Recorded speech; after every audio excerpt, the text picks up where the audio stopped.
Have you ever made a bad first impression or had the feeling that you made a bad first impression? Of course you have. We see it in people's faces. You say something you shouldn't have said. You bring up something that maybe was not appropriate or the patient wasn't ready to hear or the person wasn't ready to hear. You may have said that you'd have to be vulnerable to understand that. It happens all the time and we see it in people's faces. But oftentimes we create first impressions that we're not aware of.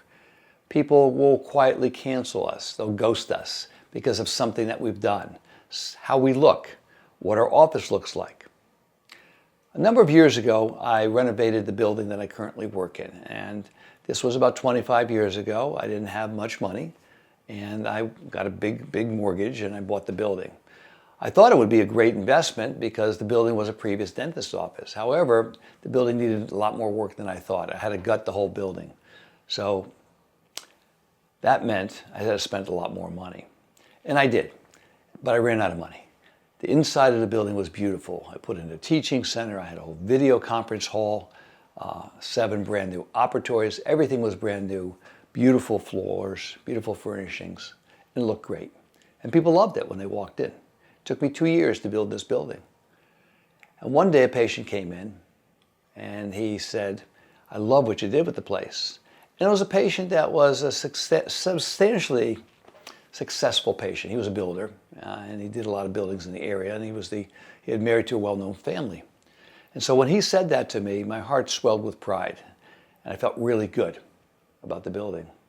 But then he said something else that really put an arrow in me. It's like an arrow right through my heart. He says, "I love what you did with the place, but the building has no curb appeal."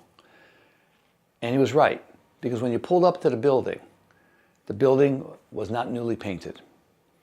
The shutters were scraped. Painting was peeling on the shutters.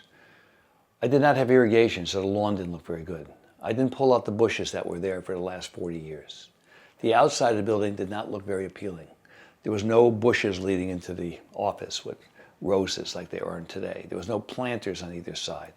Because I had run out of money and I put all my effort into making the inside of the building really important, which I thought was the most important part of the building, and it is. The insides, we often say, should match your outsides. As a matter of fact, it's the last chapter in my book. When your insides are good, the outsides should look good, but they're not always that way. An analogy I often talk about is the importance of white sneakers. In our practice, everybody wears white sneakers. And that came to me a number of years ago when I went to India and I saw speckles of blood on people's sneakers and their shoes and their feet when they were in the operating room in Bombay Hospital. It was called Bombay Hospital back then. It was 1997. And I started to look at how everything looked. And then I started to think about what my patients looked like. And then I went to another doctor's office, and he was a plastic surgeon, but I saw specks of blood on the sneakers as he was doing a consultation for a friend of mine. I'm thinking, like, this may not be a really good doctor. I started to judge people by their shoes or specks of blood or the dirt on the floor. All the little things that are probably not as important as having great clinical skills, I started to look at.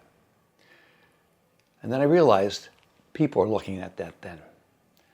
So next time you're in your practice, next time you're in your office, next time you're in your business, no matter what you do for a living, look at all the things that everybody else looks at. Go there like an anonymous patient. Go there like an anonymous customer. Go there like it's there your first time. Walk around. Take the drive up to your office. Look at the outside of the building. Is there any garbage there? Look at the driveway. Look at the doorway. Look at the chips of paint on the floor. Is the floor clean? Is it neat? Is there any trash anywhere? Is there any scratches anywhere? Lay down in a dental chair and look up at the light. Not only at the dental light, but is it streaked? Is it clean? Look at the lights in the ceilings. Are there any bugs up there? Every little detail counts. Everything is important. And as one of my friends, Dave Rosania, says to me oftentimes, he says, how you do anything is how you should do everything, because it matters. Everything is important, and it comes out. So yes, the insides should match the outsides, but it doesn't follow that if your insides are good, the outsides are going to be okay. People look at the outsides first, and they have to be able to have a positive impression for that outside, else they won't look inside. So if your building's not painted, paint it. If your fingernails aren't clipped, clip them. If you're not wearing white sneakers that don't have any specks of blood, get some new ones. You don't have to wear white sneakers, but that's sort of our moniker in our office, what we're all known as people who wear white sneakers. So just something to think about. Hope that helps you. And remember, be the gift to those you serve.